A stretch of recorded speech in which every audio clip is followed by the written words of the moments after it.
Prince of China still awaits a coronation that has already been denied twice.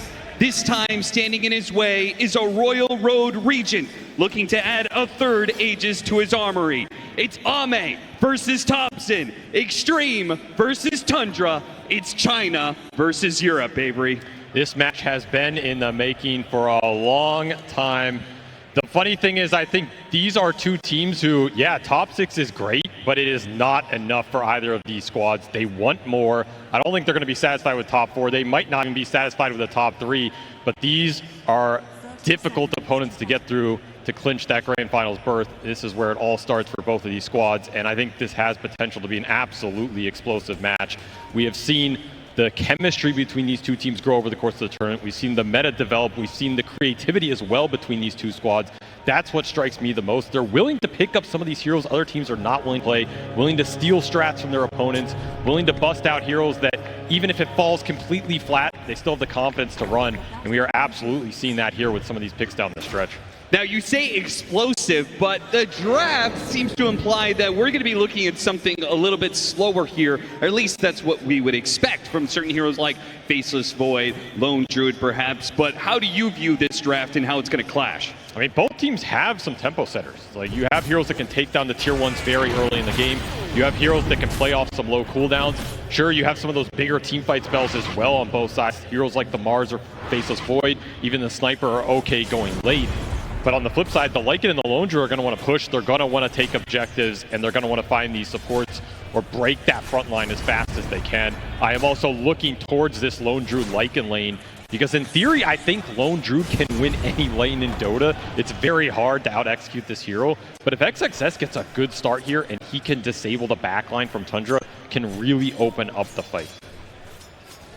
So the laning phase is going to be particularly important. See that Thompson versus XM matchup. A lot of talk about that on the panel. The Sniper being taken away from Xtreme and XM in particular and put into the hands of Thompson, who I think before this year was heralded as probably the best sniper mid in the world. Yeah, I think you have two mid laners who would both say they're the best sniper in the world. One of them has to be wrong by default, but they would both claim that prize. The interesting thing about this mid lane is that XG picked the SF into the Sniper, knowing the Sniper was coming out and knowing it was likely mid, because Tundra have not had a lot of success with the support Sniper this tournament. I think it was very unlikely they wanted to push it into that role. But historically, this is an awful lane matchup for Shadowfiend. You kind of get owned on the lane. The in-game isn't too much better. I think the Kaya build up into early Blink can help you in this matchup. You just play more of a spellcaster, find the Sniper early on in the fight with a stun and blow him up with Requiem. It definitely helps this matchup a lot, but I'm a little surprised they went to the SF that early in the draft when you kind of know this lane matchup is supposed to be decent to Sniper at least. And we see the magic damage build SF, that is a Shadowfiend that, you know, had his time in the sun and very quickly got roasted in the middle of the year, right? Like, it was just popping up a lot. People were drafting it a lot, and it just could not seem to close out games. I mean, maybe that's why you pair it with the Void here, right? Sure. If you need the extra punch in that late game. There is almost no hero better than the Faceless Void, and almost no better player in the world on this hero right now than Ame. He is the one carry who's been picking this hero through thick and thin. Even in the patches where it hasn't been great, he's still been willing to pick it up and experiment with this time zone and looking for first blood. Down, a first blood on the table, whips the spear, and Ame and DY will get the kill. That is a huge pickup for this XG safe lane. When you are getting kills with Faceless Void, you feel like you are just winning the game straight up, and this is going to be a very strong ultimate for XG to play around as well. Normally, I would say this is a lineup where you have to worry about how you're positioning the Chronos so that your SF and Lycan can still have teamfight impact. Do not have to worry about it this game at all with the time zone. XG strike first blood here. We'll get on the board, and the lanes overall going very well for them. You have XXS basically free farming this off lane. He's not getting bullied off the lane in the early waves by the Lone Druid, and the SF is going fairly even mid, honestly. I thought with some of the early shrapnel abuse, Thompson might take a stronger lead, but XM holding his own. They've got an interesting bit of synergy. I was taking a look at some of the facets there, and Jakiro no longer opting for the ice facet that everybody was going throughout the year. That was pretty much like, it was overpowered, let's be clear. It needed to be nerfed. Now opting for the liquid fire in this place, combined with the time zone and even the Alpha Wolves, we've got some kind of synergy between just anti-attack speed. Yep. Right? They're going to be throwing this bear could have a very hard time getting hits in these team fights. I think XG are very happy with how this Jakiro pick developed into Tundra's lineup, because this used to be one of the old school counters to Lone Druid in general. Just mask the attack speed slows similar to Phoenix. It's a good matchup for Jakiro for sure. Not a carry that gap closes him, not a hero he really has to worry about. You just throw all your spells out on the fight and the bear has to fight through it. So I think XG are kind of happy with how that worked out. And like you said, a lot of attack slows for this bear to fight through. Pure, he wants a very strong early game here, so he can just control when Tundra are forcing the objectives, and you kind of overcome that deficit in the team fight. Yeah.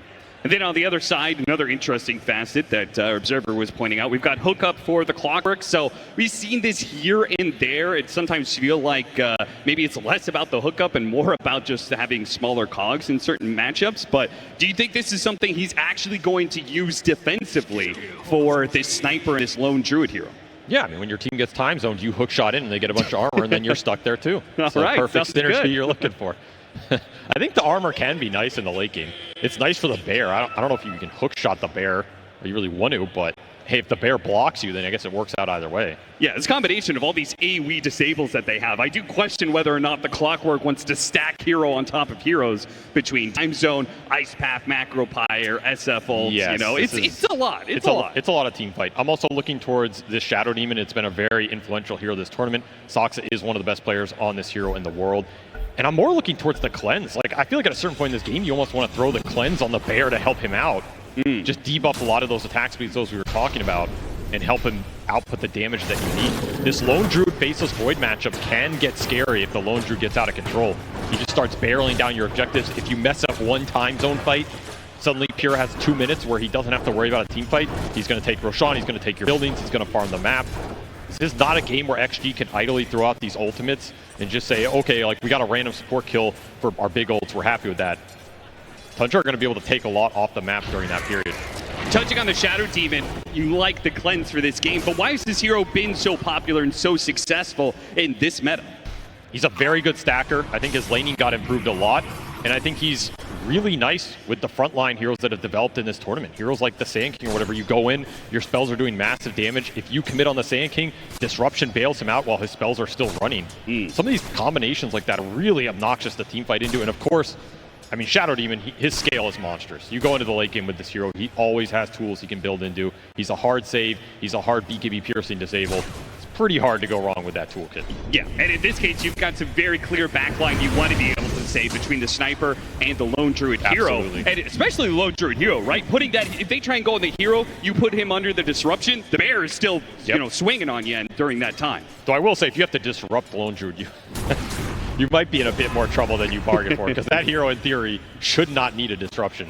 And could just set up for something like a Shadow Fiend ultimate at certain points of the game. Shinkyu barely able to get away from the bear, throws back a little shards, bit of pressure coming out from Tundra.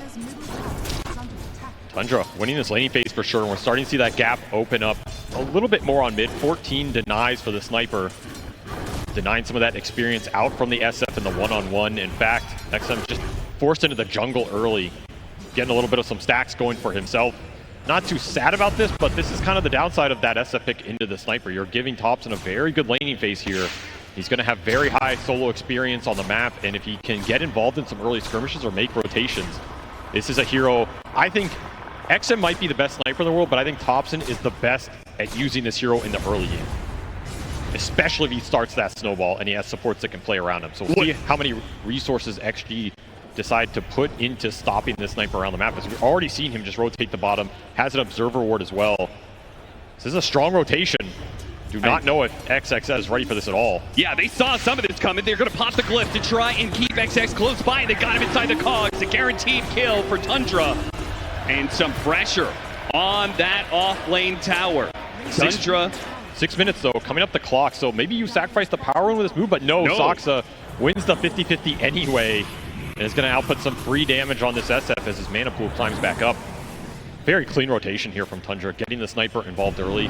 Now, the big question mark here is, do you rotate back to bottom again to try and kill this Lycan one more time on the TPN and look for the 7-minute Wisdom Rune?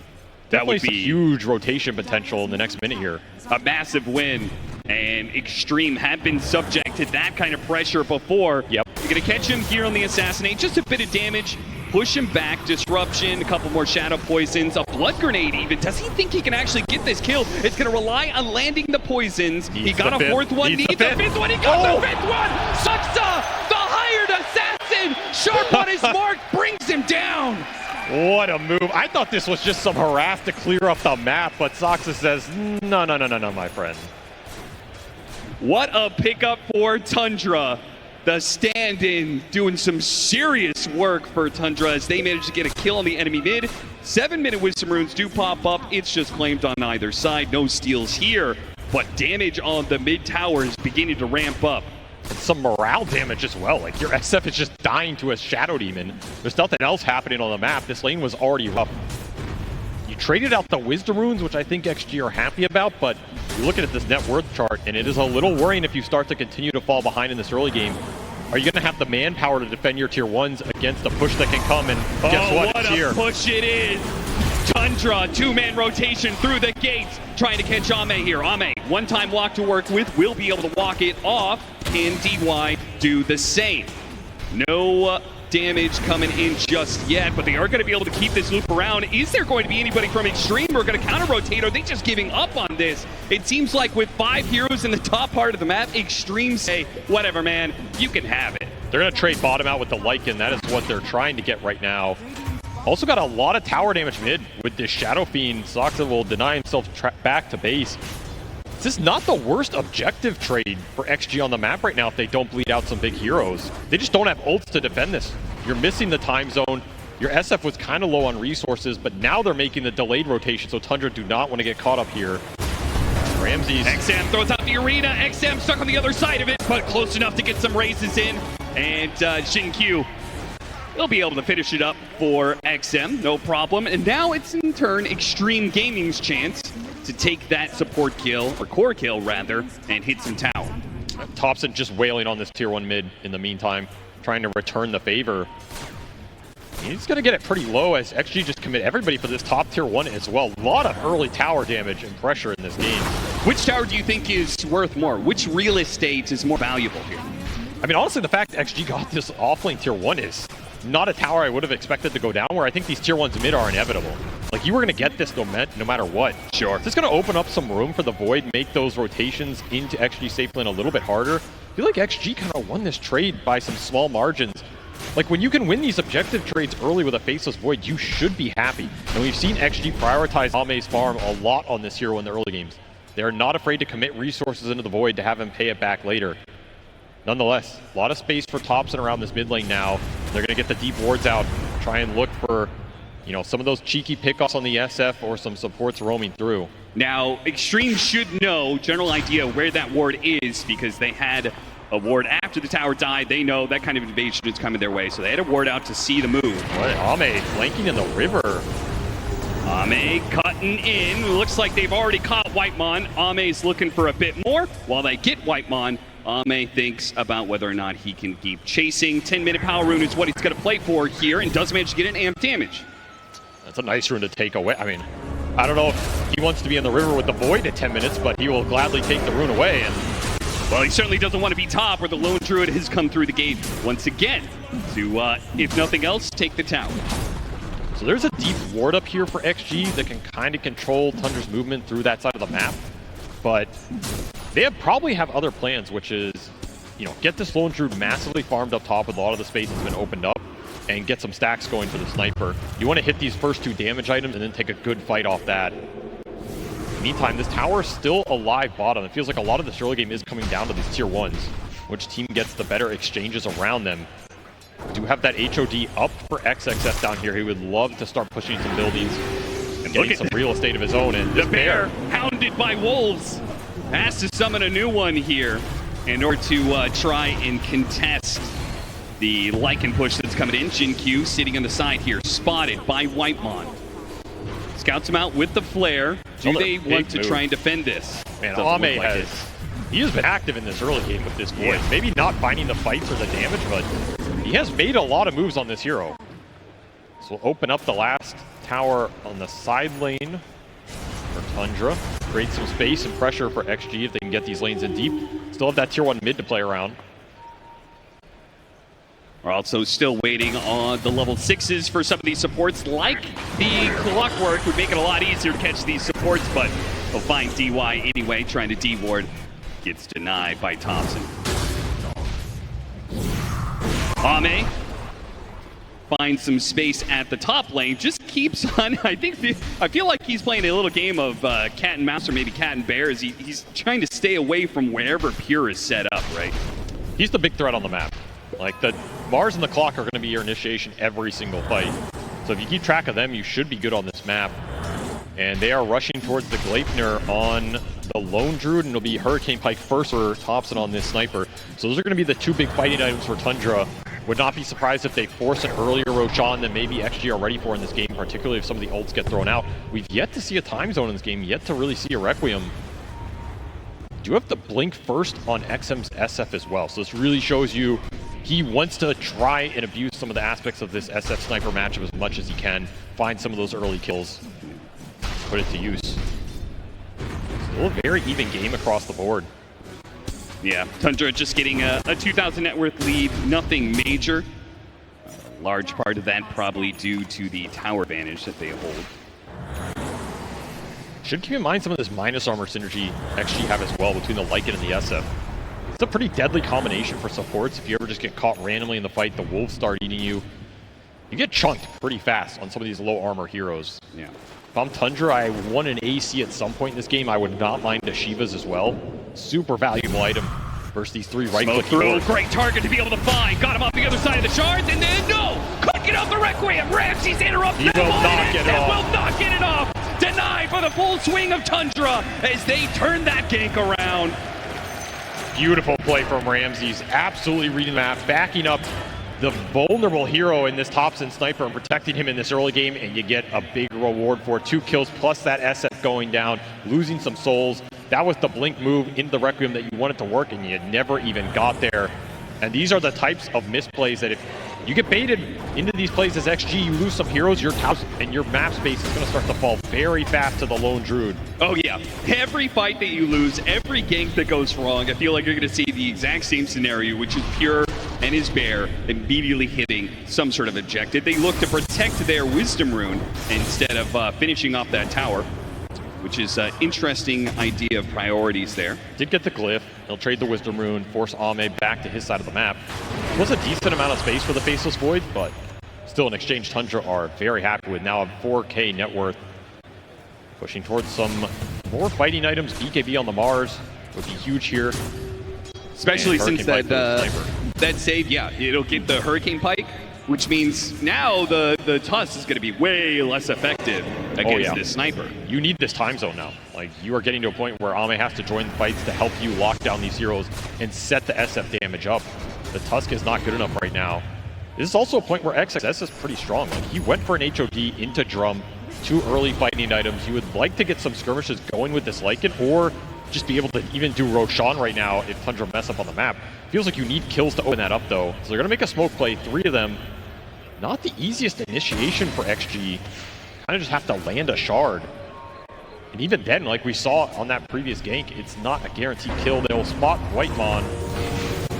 Gonna try and go for him. He defends himself, misses up. Found the Sniper. They go for it, pull the snowball over the top of all these heroes. It doesn't actually stun anybody in time, so XM completely whiffs the Requiem.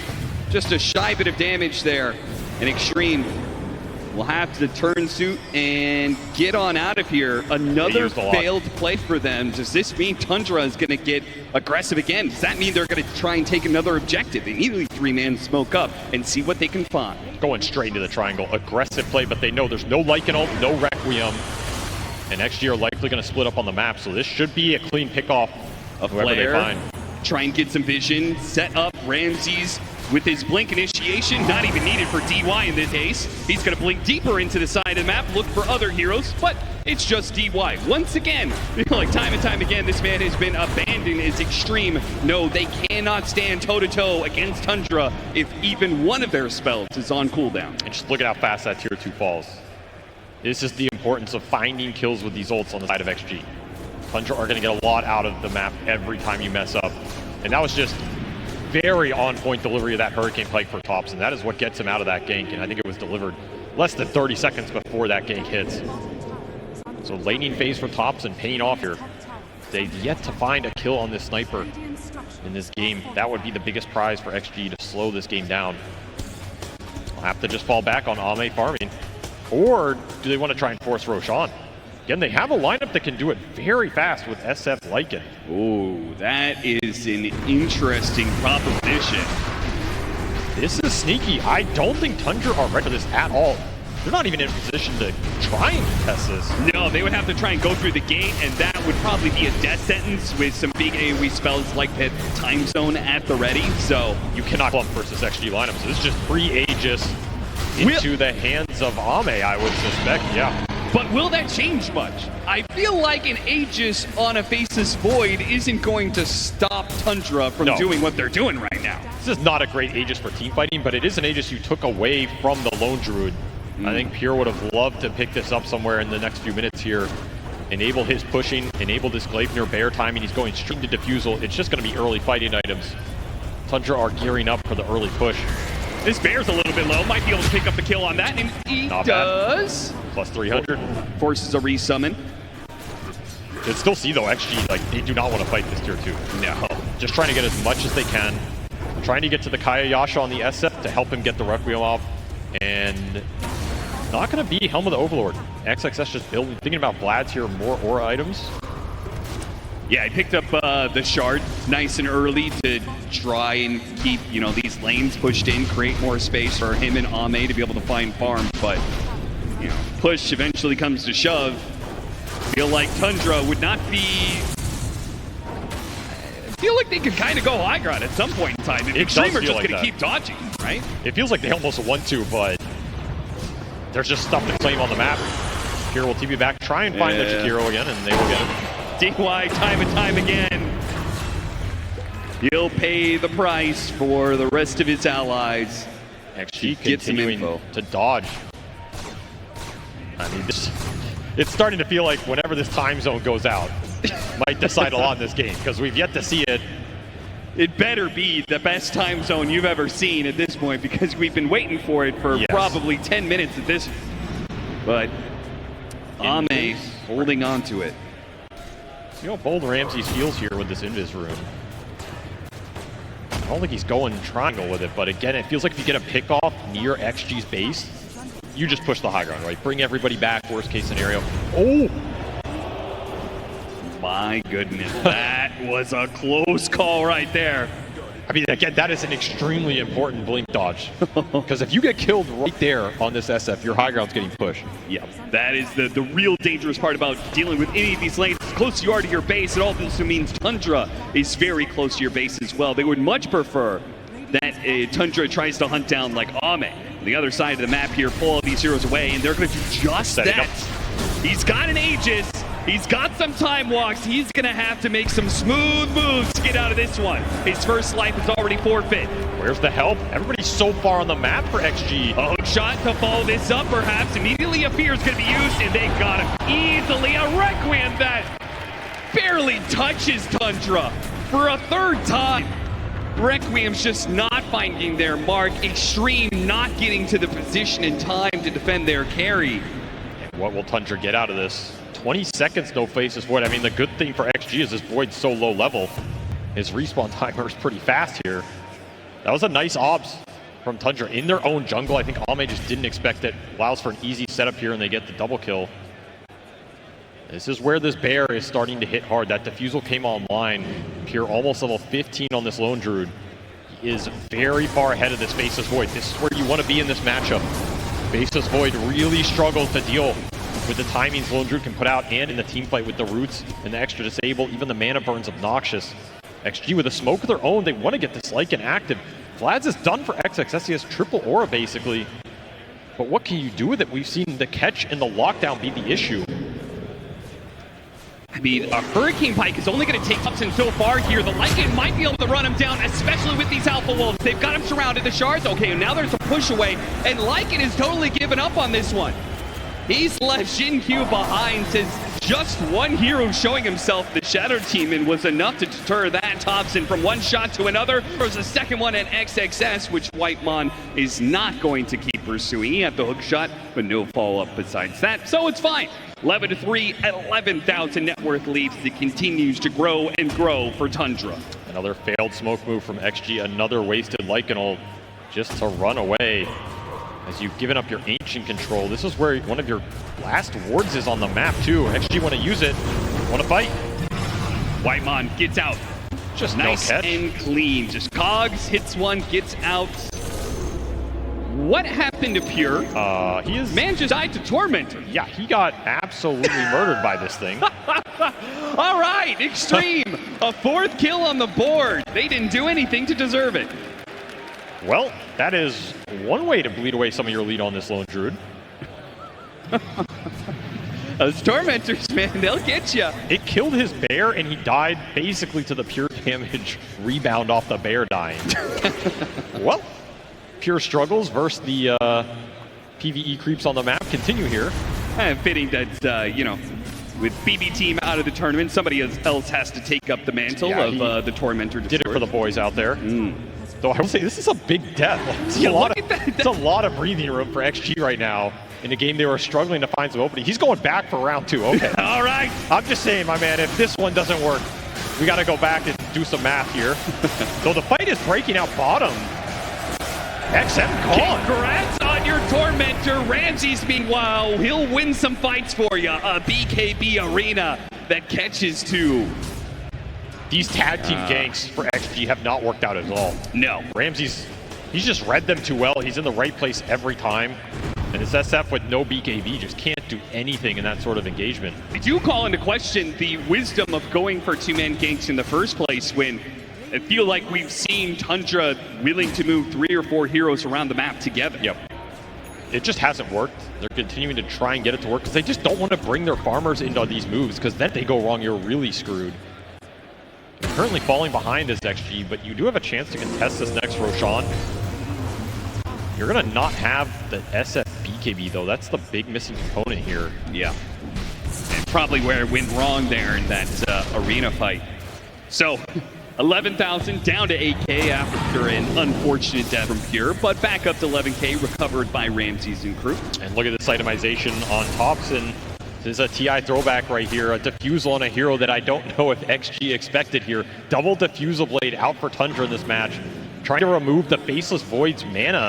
And also just giving them a counter to time zone, right? And when they get the upgrade, they'll be able to just poof. Disperser super value in this match. And a boot to Bearing as a 3rd counter to it as well. Potentially Jinkyu trying to buy himself a little bit of time here. That's all he will do. Time. It's the only resources he has. No HP to work with. Feels like by the time we see a time zone in this game, you're already going to have the itemization counters to it. Yes. You're running out of time here if you are XG. And the bear has met your base. The disperser's already done for Pure. So there's one of your answers online. Glyph already down as well. That's an early Glyph. Door is open for Tundra right now. Where's the Xtreme giving this up? All 3 different heroes out on the map right now. Finally, one of them comes back into Jakiro. Backdoor protection is up. They're getting cut right now. Yeah, that's Wolves. what's happening. Lycan managed to get the next wave in. So Tundra did what damage they could. And then, no, they have to call it quits. The Alpha Wolves come out to play. Very heads-up move from XXS to stop this push that I don't think XG felt like they were going to win that fight head-on. This is a game of bend, don't break, continue to stall, try and get to the BKBs on the Void and the SF here. You can take that one good fight and come back in this game. That's all XG need. But Tundra are continuing to build a lead. Soxa getting messed up by these Wolves, man. These are no joke. Yeah, that hamstring ability that the Alpha Wolves has can be deadly, but the Solar Crest goes a very long ways in protecting him with the extra barrier and the extra armor. It's just side lanes. I mean, that is all XG are playing for right now. Get these 2 side lanes in as deep as possible. That Lycan Shard helps.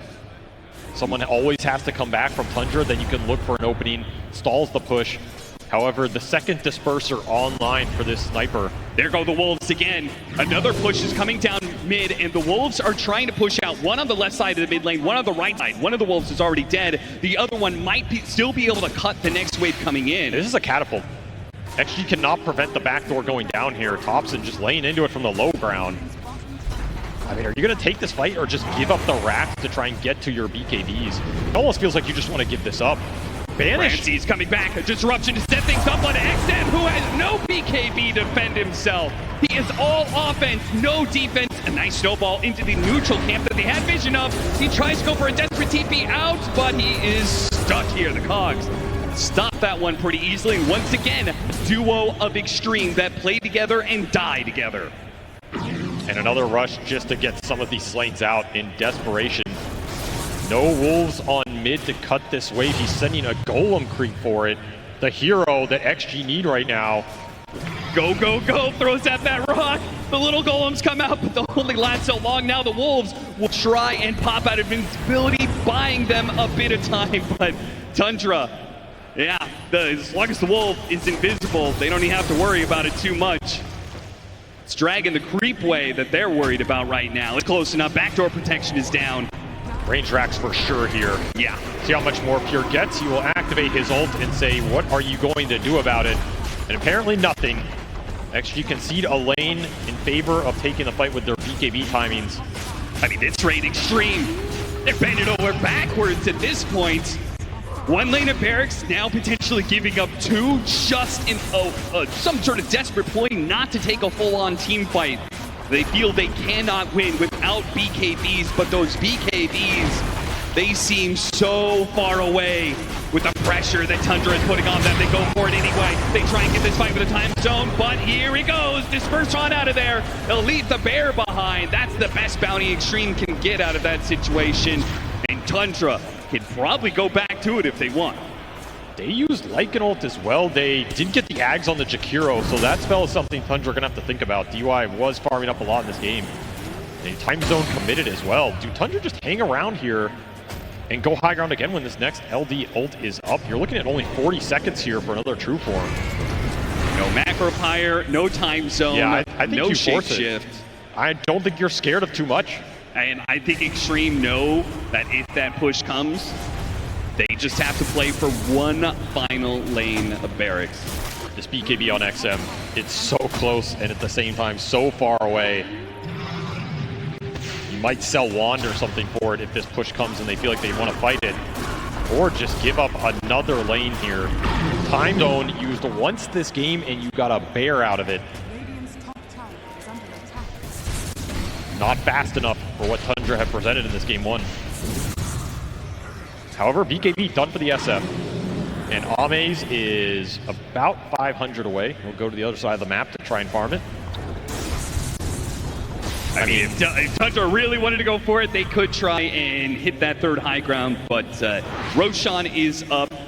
Probably a sneaking suspicion that they're just going to do that. I wonder if you try and smoke out and contest this as XG. Because it feels like if you give an Aegis to Tundra, they push your last lane. Pretty sad in that situation. I mean, Tundra might not even go for this Roche. Just say, screw it, let's just go high ground. They have no answers for the Boots of Bearing that's online for the Clockwork. The double disperser, we're not afraid of time zone right now. You can always make the jump with Ramses as well. Yeah, the push has come. No BKB for Ame, he's 100 off. All of its attack speed slow is not going to stop Pure with an AC. Shin-Q tries to go in, puts him inside of the shard, and with that macro pyre out, they're able to do some damage. They drop the Requiem. Oh, it's pitiful. It doesn't do nearly the damage that is required. Arena goes down, and it's XM who's going to be the victim instead, perhaps, as all three are going to die. As Zoxa, with one poison, cleans up all of them. That is done. Xtreme Gaming. They hardly even played this game. 3 kills to their name before they call